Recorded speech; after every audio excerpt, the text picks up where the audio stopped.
welcome to Inside View. I'm your host, Joel Metzger, and joining me on this edition is Darren Spellman, who is the Supervisor for District 5 of Calaveras County. Darren, welcome. Thanks, Joel. Nice to have you on the program. Now, we've had you on when you were debating during the time that you were campaigning, and then we've had you, I think, once since then to talk about what it's like to be a supervisor. So you're now about 2.5 years in? Yeah, just past the halfway mark. How are you liking it so far? I like it a lot. It's good? Okay. Yeah.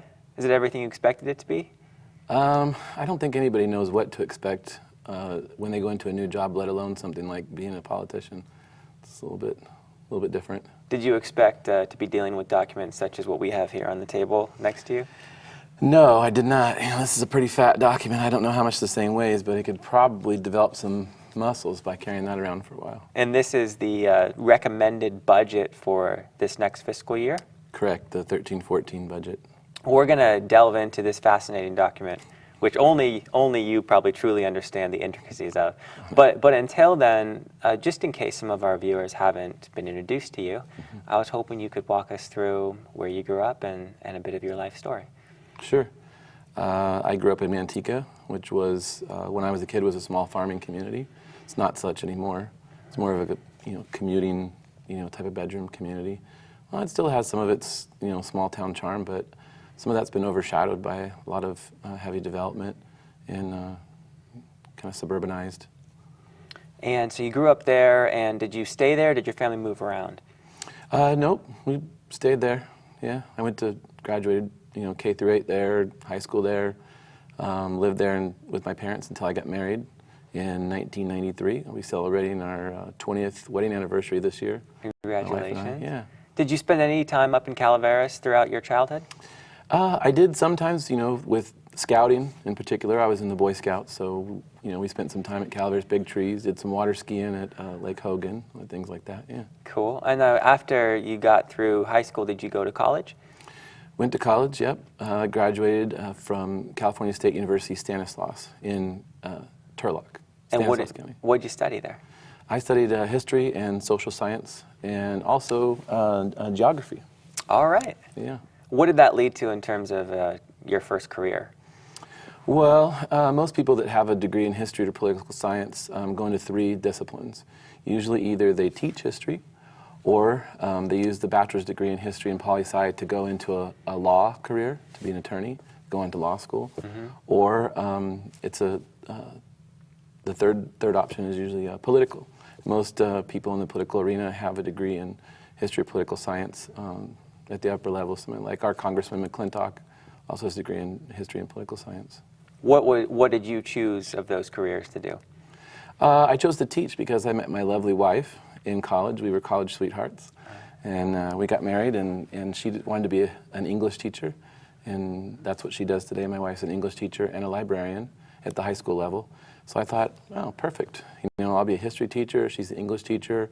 We'll take summers off and frolic through Europe, tasting cheese and stuff like that. But Did you end up doing any of that? Or? No. Okay. No. Never got to Europe frolicking or tasting cheese. Okay. So how long did you teach, and then how did you end up coming to Calaveras? I taught quite a number of years. I started off in Stockton, at Stockton Unified, which was trial by fire. It was really quite interesting, and I enjoyed it. I'm always one that's up for a challenge. I looked a little bit out of place at the school that I started at, which was a school for kids that had been expelled for drug use, weapons possession, gang violence, those type of things. So we're not talking about just regular population kids. These are kids that have done something noteworthy in a bad way. Usually, not that they're bad kids, they've just done something irresponsible. So I got out of that and went into real estate. And then when the real estate market started to go down, I thought, I think it's a good time to go back to teaching. So I did that for a little while. Then there were layoffs at the school, stuff like that. So when did you come to Calaveras?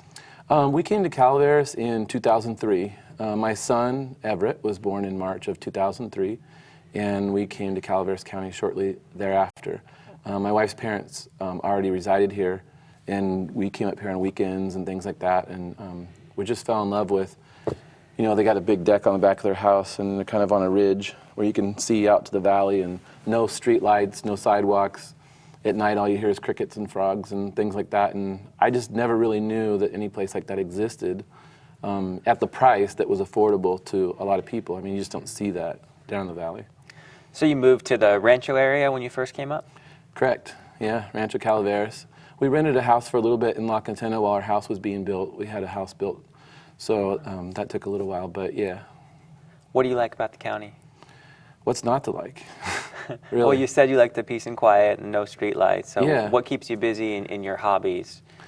Well, I'm an avid gardener, and so it gives you a lot of opportunities to garden and also to be in nature and to experience those things. I mean, where I live, there is a ranchette subdivision, and I have just over 4 acres, and most of the places around there are 4, 5, 6 acres. So it gives you a little bit of distance between the neighbors and some nice peace and quiet most of the time.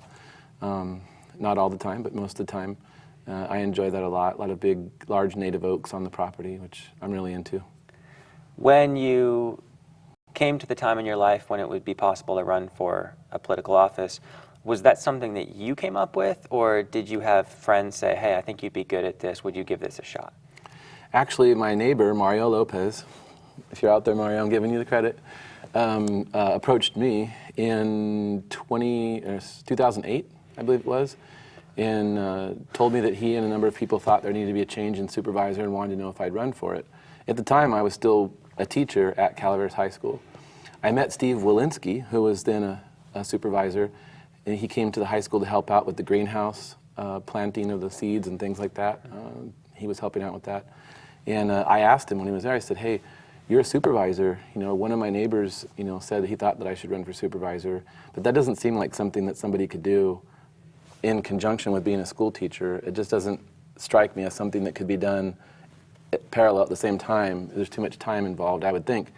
And Steve Walensky said, yeah, he said his average week went between 30 hours on the low end to maybe 80 hours on the high end, you know, and that usually most weeks were 40 to 50 hours consistently. So I had to go back and tell my neighbor Mario that I respectfully declined his offer to help me run for that. But then when I became laid off from the school district, then that opened up the opportunity, and my neighbor Mario came back to me and said, what about now? So it went from there. And it was a hard-fought campaign, but you ended up winning, and you've been supervisor for 2.5 years now. And I wanted to ask you kind of a question about what it's been like in your own mind to kind of settle into the job. And I just want to give people one example. When you first showed up on your first day, you were wearing full hip waders. And tell people why you were dressed in such a way. Well, I had a lot of people tell me that, you know, a lot of people go into politics with the best intentions, and they allow themselves to be swept up in the system, and then they become one of them. Instead of the representative that people wanted them to be, they become part of the system, which is the problem that people see. So they told me that I needed to be in the system, but not of the system. I needed to be, you know, in the thick of it to make sure everything happened, you know, accordingly for what I was elected for, but to not be tarnished or not get dirty. And so that was my way of showing them that. I said, well, if you're gonna get in it, you have to get dirty. You can't watch from the sidelines and be effective. So I came up with the idea, because I used to be a teacher, I like visual, you know, analogies or things like that. So I came up with the idea that I'm telling you I have to get in the mud to get things done, but I'll try to stay as clean as possible. And so that was an analogy of using the hip waders and the boots to be in it, but hopefully stay clean. You've done things throughout your time as supervisor that have had people ask questions about your thinking, and Sure. You made a lot of people mad, and you've made a lot of people kind of proud about the decisions you've made. What do you think has changed about your thinking and your decision making over the years, if anything? Mm-hmm. Well, I think that anybody that's elected has challenges, of course, and there are things that they themselves personally can be proud of or ashamed of, and things that their constituents can be proud of or not so proud of. And that goes for our current president, our past president, you know, any number of elected officials that's true for. And it wasn't any different for me. one of the things that I had to do was, in my own mind, is to demonstrate to people that I wasn't a typical politician that people disliked, that I was willing to go after the hard issues and put myself on the line, whether it was embarrassing to me personally or not, and that I was willing to take the flack for the people that I represented. Because the feeling in my district was that they have been disproportionately unrepresented, throughout the years, in proportion to where money gets spent and how things are allocated, funds are allocated for, county resources. So they wanted me to hit hard. I did. It caused a lot of ripples. And at some point, there were people on multiple angles that came to me and said, "We understand you're willing to put your head on the chop block for us, but we want you to dial it back because we don't want your head to get chopped off, because then you won't be able to do the work we sent you there to do. So just dial it back a little bit. We're okay. We understand you're willing to go the distance for us." So that was nice. You shared with me a woman had called up and said, I love watching the Board of Supervisors on television, and you're one of my favorite people to watch. You make things interesting. But recently it hasn't been quite as entertaining because maybe you haven't been quite as vocal. Would you say that's part of maybe bringing your neck back in a little bit? A little bit, yeah. Well, I actually met her at Taco Bell down in Valley Springs, and I think she lives in San Andreas. Yeah, and she said, it's I like seeing you there. It's entertaining, but you haven't been as feisty lately. And the reality of that is because when I came in, I was the only new person. Mm-hmm. And so I was asking a lot of questions, many of which were uncomfortable for the establishment at the time. And so in the position as I am now, as things stand now, we've got 3 new supervisors out of the 5. Now, Debbie Ponte was already prior mayor of Angels Camp for a couple terms, I believe. So she's had some taste for public service in that way. But Supervisor Edson and Supervisor Wright are both new to this, like I was 2 years ago. So now it gives me the opportunity to sit back and let them ask the tough questions that I asked, and now I can take pride in watching people not be able to brush them off like they did me, because I was only one, but now there's so many new ones that they're asking the questions, and the questions have to get answered, where before they would just tell me to be quiet. It wasn't changing. Now that you're looking at the board from a different perspective, being kind of the senior, not the junior, or the freshman, as some of these board members are, mm-hmm. What's your feeling on this new board, which has so many new members? Oh, it's fantastic. I have nothing but love for supervisors Tryon, Toffanelli, and Walensky. I think everybody has their own vision of where they would think things should go, and obviously their constituents voted them in or re-elected them at some point, whatever the case may be. So I miss them, but I have to say the board is much smoother now than it used to be, and I think that's outwardly apparent to everyone. Do you feel as though it's an effective group? Oh, absolutely.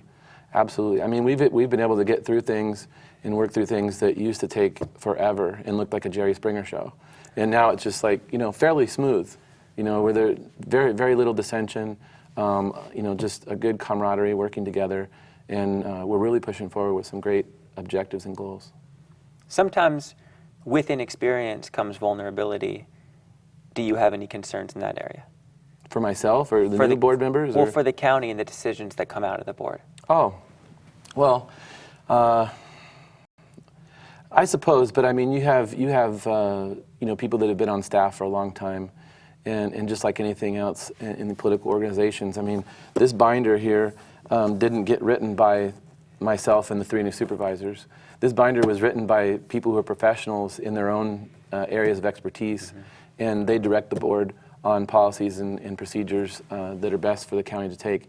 And then the supervisors listen, and you take all those things into consideration, and then you make a policy for how you're going to move forward. So I'm not so concerned about that. I mean, the main goal for any supervisor, or any elected person for that matter, is to listen to the professional people that you have to give you advice on water issues or public planning issues or those type of things.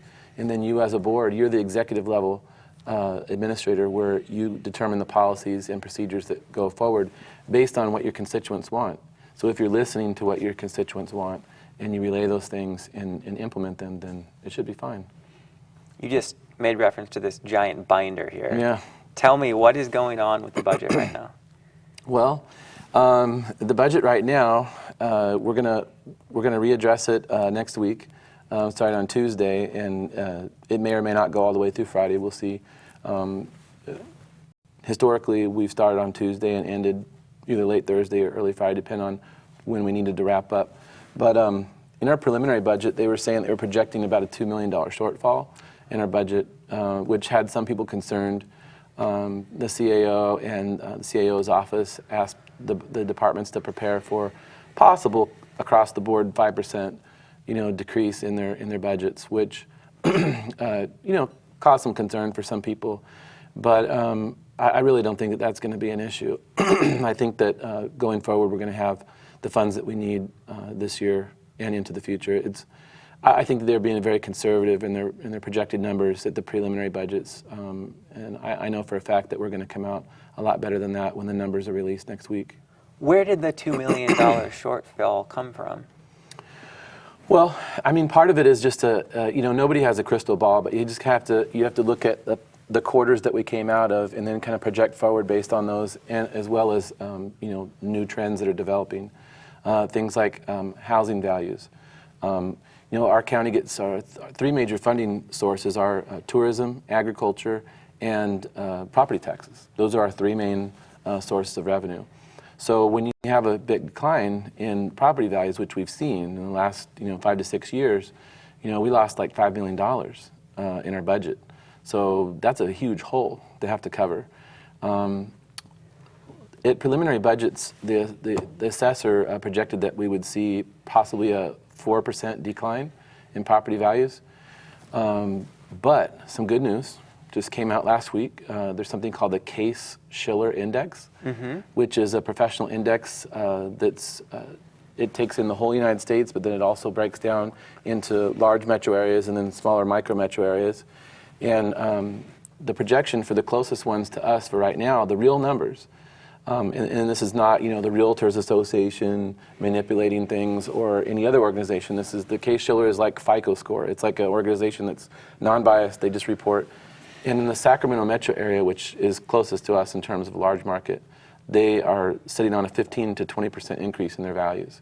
So, I think, like I said, the assessor was projecting conservatively possibly a 4% decrease. But I think by next week when she delivers her report, that you'll either hear that she's delivering, that it's going to be flat, or maybe even that the prices have increased a little bit. So that'll take a huge chunk out of that projected $2 million shortfall. I think we also have some money that we've been able to find in other areas to shore it up. And so I feel really good about going into final budgets. The property taxes are obviously huge. A 4% decrease versus possibly an increase would be great, but I know Calaveras doesn't always follow the valley right away, or the Bay Area for that matter. It's usually behind quite a bit. How confident are you that we actually would even be even at this point? I'm very confident because actually they actually had an increase last year where we carried a 4.5% decrease last year for our assessed tax rolls, and the Valley gave small increases. So even though, yes, we usually lag behind them a little bit, we're due for an increase, even if it's just a small increase, maybe 1 to 2% increase versus a flat or a decrease. I also keep in touch with my real estate connections, mortgage brokers, bankers down in the Valley, and they're telling me the same thing across the board from Turlock all the way to Sacramento, 15 to 20% increases. And just here locally with the realtors that I know personally, houses that are going up for sale in the Rancho Calaveras and La Catena area in Valley Springs are in contract within 1 week of the market. In fact, most of them have multiple offers and are in contract within 48 hours. Wow. Yeah. Looking good for the county then. Yeah. I know that the cuts have just been horrible over the past years since the Great Recession hit, but it looks like we might be pulling out of it. And I know that means a lot to these department heads who have been having to slash themselves to the bone and really kind of do more with less. Yeah. This budget session, which can last up to, 4 days of long all-day meetings, that's a marathon week. Yeah, you have the department heads actually come before you and kind of make presentations and almost beg for their staff and their funding. How do you, as a supervisor, especially when you have to say no and cut people, how do you deal with that? Well, luckily, since I've been here, we've been really creative, and I'm not saying that it's just me, obviously. There's a multitude of people that have been involved, but in the 2 years that I've been on the board, I don't recall us having to make any cuts. I mean, it was prior years, including putting three new deputies into the budget last year, which is something the community was most concerned about, was more police presence, and the board approved on a 3-2 vote 3 new deputy positions, or 3 hires of deputies for last year's budget. So we're looking forward to adding more this year. I don't know that we'll be able to add more to the other departments. We're hoping maybe we can just keep the status quo right now. I think everybody would be happy with that, where they're kind of concerned about cuts. I think that we can avoid cuts this year. I think that you'll see that. So I'm pretty proud of all the people at the county that have come together to be responsible with their own individual budgets in the departments. They're working at a very stressed pace with overworked and not enough people and those type of things. So, what would be your main priority when you're making financial decisions? The sheriff's office or the assessor's office, or keeping staff? What are you really focusing on? Well, we want to make sure that the services are provided that are paid for and that are necessary. I mean, there isn't anything that isn't necessary that we pay for that I know of. Whether it's a dog catcher because you have a crazy dog with rabies on the loose, or it's the wildlife person that has to catch a mountain lion that's in downtown Angels Camp, or in San Andreas, or whether it's health and human services that have to inoculate people, or all the various different functions that go on. I mean, all of them are critical in their own way. So it's very difficult to make those kind of decisions. If there was extra money, though, if there was extra money, where would you put that? Oh, extra money. If there was extra money, then that's a good one. I don't know. I think the first priority for me has to be law enforcement, and just because, from my own personal perspective, that's government's main role, is to protect the citizens. I mean, we have rights specified by the Constitution, but without anybody to help enforce and protect those, then they don't mean much. You have to have the enforcement available to ensure that people can exercise those rights. Speaking of law enforcement, specific to your community, District 5, and before I get into this question, tell people where District 5 is. District 5 starts on the edge of La Contenta and goes south down all the way to Milton. So you got Rancho Calaveras, Jenny Lind, and then out to Milton, and then it goes west out to the county border. Quite a few people who live kind of in that kind of rural sprawl, you might almost say, lots of ranchettes and Sure. a little more space. Sure. So in that community, we had 8-year-old Layla Fowler get killed, and we were just talking about law enforcement and having enough staff and enough funding. Right. When that happened in the community, as the supervisor, how did it impact the community? Of course, there were a lot of people that were upset, scared. It came as a shock. That's not the type of thing that really happens. I mean, people don't just drive up from who knows where and get out, and run into someone's house and commit a crime like that in Rancho Calaveras. It doesn't make any sense, on foot and everything like that. So I'm not making any predictions about the guilt or innocence of the young man who's been apprehended and incarcerated awaiting trial. I'm not making any judgment on that. But it certainly didn't fit the scenario of somebody just randomly out of nowhere, running into someone's house and committing a crime like that in the community that we live in. And so that's, I think, probably what perplexed people the most. And I know, just based on my own family's reaction, my kids were contemplating whether they were going to sleep in their own bed that night or whether they were going to bring a sleeping bag into mom and dad's bedroom. So it affects people psychologically. Do you feel like with the arrest of a suspect, the community is feeling a little more safe? They do. I mean, I would hope that people would take that as a warning sign that crazy things can happen. But at the same time, I know a lot of people breathe a sigh of relief, with the thought that it wasn't just some, crazy nutter on the loose, that they hadn't found and he was lurking somewhere in a vacant house. Or, there was a lot of people that were really, like I said, kind of psychologically challenged after that event. Well, while it is a very sad case, I'm glad we're kind of moving toward perhaps getting justice. In the next couple years, the end of your term, what are some goals that you would really like to accomplish? Well, I set a course from the beginning to try to understand what needed to be done to solve the problems that people said they wanted answers to. People said plain and simple, they weren't much different than the rest of the country when they said they wanted jobs and tax revenue for services that they want, like police, fire, schools, roads and bridges. But at the same time, they gave a more complex problem in our community than they did in other places in the nation, because they said they didn't want our rural way of life to be changed. In other words, they wanted the tax revenues and the jobs and things like that, but they didn't necessarily want a Walmart. So there's only a certain number of things that you can do in that scenario. It extremely limits, what it is that you can do to create that revenue. But I think that we've come up with some very good ideas on how to do that. Such as?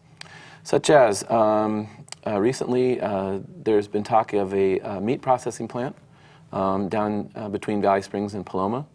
I understand that Congressman Garamendi is helping champion that.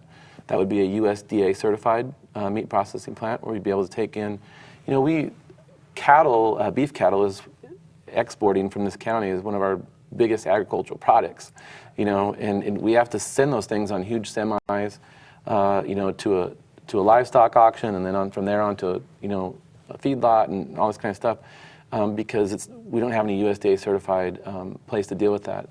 So they're talking about putting one there between Valley Springs and Paloma. That would create jobs, tax revenue. We've also talked about a number of other things like solar farms, stuff like that. We've got an O'Reilly's Auto Parts that's coming into Valley Springs, which I think will fit nicely, and a couple other things that are in the works, including a regional park in Valley Springs. Do you feel optimistic about the future of your particular district and in the way the county's going?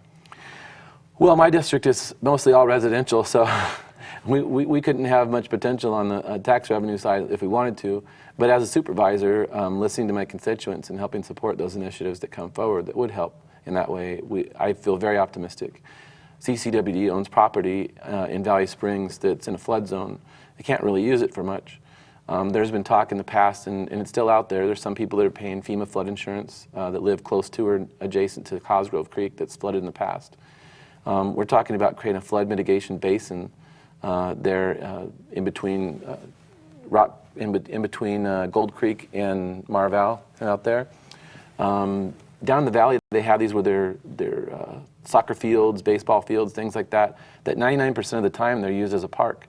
And once in a while, if you get a heavy rain, they can use it to offset the flooding, and they can flood the park to keep the flooding downstream from getting houses and stuff like that. So, sounds like a great idea. Yeah, I know. Well, it's not like we're recreating the wheel. I mean, they do it all over down in the valley. They have to, because it's flat land down there, so they got to do something to mitigate the flood runoff from all the housing subdivisions. Darren, if people want to find out more about what you're up to, what your goals are, or if they have any questions, what's the best way for them to contact you? They can contact me via my email that's on the county website. Also, I do have a website, calaveraswest.com, and I don't post stuff there very often. Maybe once a month, something like that. I pop a couple little stories in there, things. But email's the best way to get me.